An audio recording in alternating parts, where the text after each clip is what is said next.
ماں باپ جو ہیں اپنے بچوں کو اپنے ان کی تعلیم کے بارے میں بہت فکر مند رہتے ہیں، اور وہ بیٹا پڑھ پڑھ پڑھ، موبائل لے کے مت بیٹھ، اور بچے جو ہیں کچھ سنتے ہیں کچھ نہیں سنتے۔ اب یہ ہوا کہ وہ بار بار نصیحت کرنے کے بعد بھی وہ کچھ سدھرا نہیں، اور اس کے بعد پھر نتیجہ جو آیا اس کے امتحان کا، اس میں وہ فیل ہو گیا۔ یہ اصل میں تذکرہ کس کا؟ منافقوں کا۔ مسلمان تو ایسا کر ہی نہیں سکتا۔ کیا یہ منافقوں کو ایسا لگ رہا ہے کہ یہ چونکہ بڑے بڑے پیسے والے اور بڑے عہدے والے اور کرسی والے ہیں تو ان سے دوستی میں سے ان کو عزت مل جائے گی، ایسا سمجھ رہے ہیں؟ فرمایا فَإِنَّ الْعِزَّةَ لِلَّهِ جَمِيعًا، عزت تو سب کی سب اللہ کے پاس ہے۔ اسی طرح کسی بھی خیر کی امید کسی اللہ کے غیر سے مومن کر ہی نہیں سکتا، جائز ہی نہیں اس کے لیے۔ اس کو معلوم ہے سارے خیر کے خزانے صرف اور فقط اللہ کے دست قدرت میں ہے۔ کسی کی دوستی اور دشمنی سے ہم کو عزت اور ذلت کا سوال ہی نہیں پیدا ہوتا۔ ہم جس کی دوستی کر کے یہ سمجھیں گے کہ ہم کو بہت عزت مل جائے گی، کہیں ایسا نہ ہو کہ جب اللہ کا ذلیل کرنے کا فیصلہ ہے تو اس کو بھی ذلیل کر دے، اس کے بعد ہم کو بھی ذلیل کر دے۔ تو یہ دوستی سے مراد دلی دوستی ہے۔ یہاں منافقوں کی ایک پہچان بتائی رب تعالیٰ نے کہ وہ ایمان والوں کو چھوڑ کر کافروں کو اپنا دوست بنا۔ اس کا معنی یہ ہوا کہ ایمان والوں کی شان کے خلاف ہے کہ وہ کسی کافر کو اپنا دلی دوست بنائیں، اپنا رازدار بنائیں۔ ہم بہت ساری چیزوں کے بارے میں یہ کہتے ہیں کہ ہم اس کو برا سمجھتے ہیں، پھر وہاں ہم جاتے کیوں ہیں؟ جس چیز کو ہم برا سمجھتے ہیں وہاں پر ہم موجود کیسے رہتے ہیں؟ ہماری موجودگی جو ہے وہ خود ہمارے بیان کی تردید کرتی ہے۔ مجھے بتائیے کہ کسی ایسی مجلس میں جہاں پر کوئی ہمارے کسی عزیز کو برا بھلا کہہ رہے ہیں، ہم وہاں رکنا چاہیں گے؟ نہیں۔ پھر جہاں اللہ کے دین پر تان کیا جاتا ہے اور اللہ کے دین کے احکام کا مذاق اڑایا، ہم وہاں موجود کیسے ہیں؟ ذکر حق کے نور سے روشن ہے اس کی صبح و شام، اس کے ہر گوشے میں گونجے حق تعالی کا کلام، یہ ادارہ مجلس تعلیم القرآن جس کا نام۔ نمبر 135 135 اللہ نے پوری کروا دیا تھا۔ آج آیت نمبر 136 سورۃ النساء کی۔ اعوذ باللہ من الشیطان الرجیم، بسم اللہ الرحمن الرحیم۔ یا ایہا الذین آمنوا باللہ ورسولہ والکتاب الذی نزل علی رسولہ والکتاب الذی انزل من قبل ومن یکفر باللہ وملائکتہ وکتبہ ورسلہ والیوم الآخر فقد ضل ضلالا بعیدا۔ اس میں الفاظ قریب سبھی الحمدللہ پڑھے ہوئے ہیں۔ اے وہ لوگ جو ایمان لے آئے، یا ایھا الذین آمنوا، اے وہ لوگ جو آمنو۔ اب ظاہر ہے کہ یہ بہت شروع میں جب الحمدللہ آپ کو گرامر پڑھائی گئی تھی تو اس وقت بتایا گیا تھا کہ امر کا صیغہ جو ہوتا ہے افعلوا کے وزن پر ہوتا ہے۔ افعلوا جمع کا صیغہ، اور واحد رہتا ہے افعلا۔ تو آمنو تم ایمان لاؤ، آمنو جو ایمان لائے وہ فعلو کے وزن پر ہے، جو آمنو ہے وہ فعلو کے وزن پر ہے، اور آمنو جو ہے وہ افعلو کے وزن پر ہے۔ اس کا خاص خیال رکھیں۔ یہاں پر دونوں لفظ ایک ساتھ استعمال ہوا، ایک ماضی کا صیغہ اور ایک امر کا صیغہ۔ اے وہ لوگ جو ایمان لے آئے، ایمان لے آؤ، تم ایمان لے آؤ اللہ پر، ورسولہ اور اس کے رسول صلی اللہ علیہ وسلم پر، والکتاب الذی نزل اور اس کتاب پر جو اتاری گئی، علی رسولہ اس کے رسول پر، جو اس نے نزل اس نے نازل کی، میں نے اس کا مجہول ترجمہ کر دیا، جو اس نے نازل کی اپنے رسول پر، والکتاب الذی اور اس کتاب پر، انزل من قبل جو اس نے نازل کی اس سے پہلے، ومن یکفر باللہ اور جو کوئی انکار کرے اللہ کا، وملائکتہ اور اس کے فرشتوں کا، وکتبہ اور اس کی کتابوں کا، ورسلہ اور اس کے رسولوں کا، والیوم الآخر اور آخرت کے دن کا، فقد ضل ضلالا بعیدا تحقیق ضل گمراہ ہو گیا، گمراہی بہت دور کی، یا تحقیق وہ بھٹک گیا، بھٹک جانا بہت دور کا۔ رواں ترجمہ دیکھیے، اے ایمان والو ایمان لاؤ اللہ پر اور اس کے رسول صلی اللہ علیہ وسلم پر، اور اس کتاب پر جو اس نے اتاری اپنے رسول صلی اللہ علیہ وسلم پر، اور کتاب وہ جو اس نے اتاری اس سے پہلے، اور جو کوئی انکار کرے اللہ کا اور اس کے فرشتوں کا اور اس کی کتابوں کا اور اس کے رسولوں کا اور آخرت کے دن کا، پھر تحقیق بھٹک گیا دور کی گمراہی میں۔ اگلی آیت دیکھیے، ان الذین آمنوا ثم کفروا ثم آمنوا ثم کفروا ثم ازدادوا کفرا لم یکن اللہ لیغفر لهم ولا لیہدیہم سبیلا۔ ان الذین آمنوا، بے شک وہ لوگ جو ایمان لے آئے، ثم کفروا پھر انہوں نے کفر کیا، ثم آمنوا پھر ایمان لائے، ثم کفروا پھر کفر کیا، ثم ازدادوا کفرا اور پھر بڑھتے گئے کفر میں، لم یکن اللہ نہیں ہے اللہ لیغفر لہم کہ وہ معاف کرے انہیں یا مغفرت فرمائے ان کی، ولا اور نہیں لیہدیہم سبیلا وہ دکھائے گا انہیں راستہ، نہ ہی وہ ہدایت دے گا انہیں راستے کی۔ بے شک جو لوگ ایمان لے آئے پھر انہوں نے کفر کیا، پھر ایمان لائے، پھر کفر کیا، پھر بڑھتے گئے کفر میں، نہیں اللہ معاف فرمائے گا انہیں اور نہ ہی انہیں ہدایت دے گا راستے کی۔ دیکھیں اوپر کی آیت میں ایک مضمون جو تھا کہ ایمان لایا پھر کفر کیا، پھر ایمان لایا پھر کفر کیا اور پھر اپنے کفر میں بڑھتا گیا، اس کا معنی یہ ہے کہ اس شخص کا خاتمہ کفر پر ہوا، اس کا خیال رہے کہ آدمی کتنا بھی بڑا گناہ کرے لیکن اگر مرنے کے پہلے اللہ تعالیٰ اس کو توبہ کی توفیق دے دیں اور وہ توبہ کر لے اور اس توبہ کے ساتھ جو اس میں اصلاح ہوتی ہے اس اصلاح پر اس کی موت آئے تو اس کا بڑے سے بڑا گناہ بھی اللہ معاف فرما دے۔ یہ ہمیشہ خیال رکھو۔ یہ آیت شریفہ ختم اس پر ہوئی تھی کہ ثم ازدادوا کفرا، نے ایمان لایا کفر کیا، پھر ایمان لایا پھر کفر کیا اور پھر کفر میں بڑھتا چلا گیا، مطلب اب جب کفر کیا تھا تو پھر اس کو ایمان کی توفیق نہیں ہوئی تھی، یہ خیال رہے۔ اگلی آیت دیکھیے، بشر المنافقین بان لهم عذابا علیما۔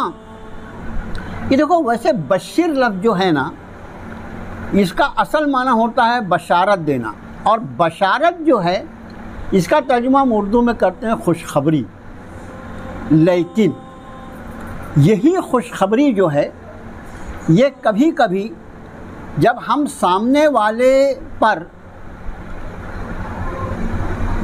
ہمارا انداز ایسا ہو کہ سامنے والے کو کسی طرح کا یعنی جس کو کہنے کے تان کرنا، جیسے ایک آدمی اس کو ایسے سمجھو آپ، ایک ماں باپ جو ہیں اپنے بچوں کو اپنے ان کی تعلیم کے بارے میں بہت فکر مند رہتے ہیں اور وہ بیٹا پڑھ موبائل لے کے مت بیٹھ، اور بچے جو ہیں وہ کچھ سنتے ہیں کچھ نہیں سنتے۔ اب یہ ہوا کہ وہ بار بار نصیحت کرنے کے بعد بھی وہ کچھ سدھرا نہیں اور اس کے بعد پھر نتیجہ جو آیا اس کے امتحان کا اس میں وہ فیل ہو گیا۔ اب جب فیل ہو گیا تو اس کو تو معلوم نہ میں فیل ہونے والا ہوں، تو وہ تو اپنا رزلٹ دیکھنے جائے گا ہی نہیں، وہ اپنا رزلٹ دیکھا ہی ہے نہیں، لیکن ماں باپ تو دیکھیں گے نا۔ اب ماں باپ نے دیکھا تو معلوم ہوا کہ بہت اچھے نمبروں سے فیل ہو گیا ہے وہ۔ اب جب وہ آتا ہے تو اس کی والدہ اس کے والد سے کہیں کہ برخوردار کو بشارت سنا دو، خوشخبری سنا دو اس کے نتیجے کی، آپ سمجھے؟ تو یہ خوشخبری کا لفظ جو استعمال ہو رہا ہے یہ اصل میں اس کے اصل معنی میں نہیں استعمال ہو رہا ہے، بلکہ اس کا اصل معنی جو ہے وہ خوشخبری کا مطلب اچھی خبر ہے، لیکن کبھی کبھی سامنے والے پر یعنی اس کا خوشخبری نہیں رہتی لیکن اس کے بعد بھی اس کو چوٹ لگے، اس کے لیے لفظ بشیر کا استعمال ہوتا ہے۔ تو ایسی جگہ جب استعمال ہو بشیر جہاں پر عذاب کی خبر ہے تو وہ اس معنی میں رہتا ہے۔ بشر المنافقین بان لهم عذابا علیما، خوشخبری سنا دیجیے منافقوں کو کہ ان کے لیے ہے دردناک عذاب، خوشخبری سنا دیجیے منافقین کو کہ ان کے لیے ہے دردناک عذاب۔ جو الفاظ ہم اپنے اردو کے جملے کو مکمل کرنے کے لیے استعمال کرتے ہیں ان کا استعمال کرتے جملہ ہمیشہ مکمل ہونا چاہیے۔ الذین یتخذون الکافرین اولیاء من دون المؤمنین، أَيَبْتَغُونَ عِندَهُمُ الْعِزَّةَ فَإِنَّ الْعِزَّةَ لِلَّهِ جَمِيعًا۔ الذین، کون لوگ ہیں؟ منافقوں کی ایک پہچان بتا رہے ہیں رب تعالیٰ آگے، الذین یتخذون الکافرین اولیاء، وہ لوگ جو کافروں کو دوست بناتے ہیں، من دون المومنین، ایمان والوں کو چھوڑ کر یا ایمان والوں کے سوا، کیونکہ من دون کا لفظ جو ہے اس کا دونوں ترجمہ کیا جا سکتا ہے، کس جملے میں ہم استعمال کر رہے ہیں اس کے حساب سے، سوا بھی کر سکتے ہیں، کے علاوہ بھی کر سکتے ہیں، کو چھوڑ کر بھی کر سکتے ہیں، جملے کے حساب سے جس جملے میں ہم اس کو لا رہے ہیں۔ تو یہ وہ لوگ ہیں جو بناتے ہیں کافروں کو دوست ایمان والوں کو چھوڑ کر۔ ایبتغون، یہ آ جو ہے وہ کیا کے معنی میں آتا ہے؟ ایبتغون، کیا وہ چاہتے ہیں، عندہم العزت، ان کے پاس عزت، وہ کافروں کے پاس جا کے عزت چاہتے ہیں وہ، فَإِنَّ الْعِزَّةَ، پھر بے شک عزت، للہ جمیعا، اللہ ہی کے لیے ہے، سب کی سب، کل کی کل۔ یہ وہ لوگ ہیں جو بناتے ہیں کافروں کو دوست ایمان والوں کو چھوڑ کر، کیا وہ ان کے پاس عزت چاہتے ہیں؟ پھر بے شک عزت ساری کی ساری اللہ ہی کے لیے ہے۔ یعنی اس آیت شریفہ میں کیا ہوا؟ ایمان والا اگر کسی کو دوست بنا سکتا ہے تو صرف ایمان والوں کو۔ اب اپنے کسی دنیاوی مقصد کے لیے اگر وہ کسی کافر کو دوست بناتا ہے، یہاں دوست سے مراد ہم نے اس کے پہلے آپ کو بتایا ہے کہ یہ دوست سے مراد ظاہری معاملات نہیں، جیسے کسی کے ساتھ بزنس کر رہا ہے، کسی کے ساتھ تجارت کر رہا ہے، گاہک ہے وہ، اس کا کسٹمر ہے، وہ اس سے خرید رہا ہے، وہ اس کو دوستی نہیں کہتے، وہ تو معاملات ہوتے ہیں۔ معاملات تو ایک آدمی جب بازار میں ہے تو مختلف لوگوں سے اس کے معاملات، یہ دوستی کس کو کہا جاتا ہے؟ جو دلی دوستی، جس کو دلی رازدار بولتے ہیں۔ دوست جو ہوتا ہے وہ رازدار ہوتا ہے۔ ہمارے بہت سے ایسی چیزیں ہوتی ہیں جو ہم کسی سے نہیں کہہ سکتے، کسی سے مشورہ نہیں کر سکتے، اپنے کسی قریبی دوست کے سامنے اس درد کو بیان کرتے، اس پر اس کو مشورہ دیتے۔ تو یہاں دلی دوست، دوست سے مراد کیا ہے؟ دلی دوست۔ یہ جو تعلقات ہیں، عام تعلقات، یہ معاملات ہیں، یہ نہیں ہیں یہ۔ تو فرمایا کہ یہ وہ لوگ ہیں جو مومنوں کو چھوڑ کر کافروں کو اپنا دوست بناتے ہیں۔ کافر جو ہے وہ کبھی بھی قابل اعتبار ہو ہی نہیں سکتا، اور اس پر یہ اعتماد کرتے ہیں۔ تو فرمایا ایبتغون عندہم العزت، کہ ان کو ایسا لگ رہا ہے، یہ اصل میں تذکرہ کس کا؟ منافقوں کا۔ مسلمان تو ایسا کر ہی نہیں سکتا۔ کیا یہ منافقوں کو ایسا لگ رہا ہے کہ یہ چونکہ بڑے بڑے پیسے والے اور بڑے عہدے والے اور کرسی والے ہیں تو ان سے دوستی کی وجہ سے ان کو عزت مل جائے گی، ایسا سمجھ رہے ہیں یہ؟ فرمایا فَإِنَّ الْعِزَّةَ لِلَّهِ جَمِيعًا، عزت تو سب کی سب اللہ کے پاس ہے۔ اسی طرح کسی بھی خیر کی امید کسی اللہ کے غیر سے مومن کر ہی نہیں سکتا، جائز ہی نہیں اس کے لیے۔ اس کو معلوم ہے سارے خیر کے خزانے صرف اور فقط اللہ کے دست قدرت میں ہے۔ کسی کی دوستی اور دشمنی سے ہم کو عزت اور ذلت کا سوال ہی نہیں پیدا ہوتا۔ ہم جس کی دوستی کر کے یہ سمجھیں گے کہ ہم کو بہت عزت مل جائے گی، کہیں ایسا نہ ہو کہ جب اللہ کا ذلیل کرنے کا فیصلہ آئے تو اس کو بھی ذلیل کر دے، اس کے ساتھ ہم کو بھی ذلیل کر دے۔ تو یہ دوستی سے مراد دلی دوستی ہے۔ یہاں منافقوں کی ایک پہچان بتائی رب تعالیٰ نے کہ وہ ایمان والوں کو چھوڑ کر کافروں کو اپنا دوست بنا۔ اس کا معنی یہ ہوا کہ ایمان، یہ منافقوں کا تذکرہ ہے نا، ایمان والوں کی شان کے خلاف ہے کہ وہ کسی کافر کو اپنا دلی دوست بنائیں، اپنا رازدار بنائیں۔ وَقَدْ نَزَّلَ عَلَيْكُمْ فِي الْكِتَابِ أَنْ إِذَا سَمِعْتُمْ آيَاتِ اللَّهِ يُكْفَرُ بِهَا وَيُسْتَهْزَأُ بِهَا فَلَا تَقْعُدُوا مَعَهُمْ حَتَّى يَخُوضُوا فِي حَدِيثٍ غَيْرِهِ إِنَّكُمْ إِذًا مِثْلُهُمْ إِنَّ اللَّهَ جَامِعُ الْمُنَافِقِينَ وَالْكَافِرِينَ فِي جَهَنَّمَ جَمِيعًا۔ وقد اور تحقیق، قد لقد یہ تحقیق، وقد نزل علیکم، اتار چکا تم پر، فی الکتاب، کتاب میں، ان کہ اذا سمعتم، جب تم سنو، آیات اللہ، اللہ کی آیتیں،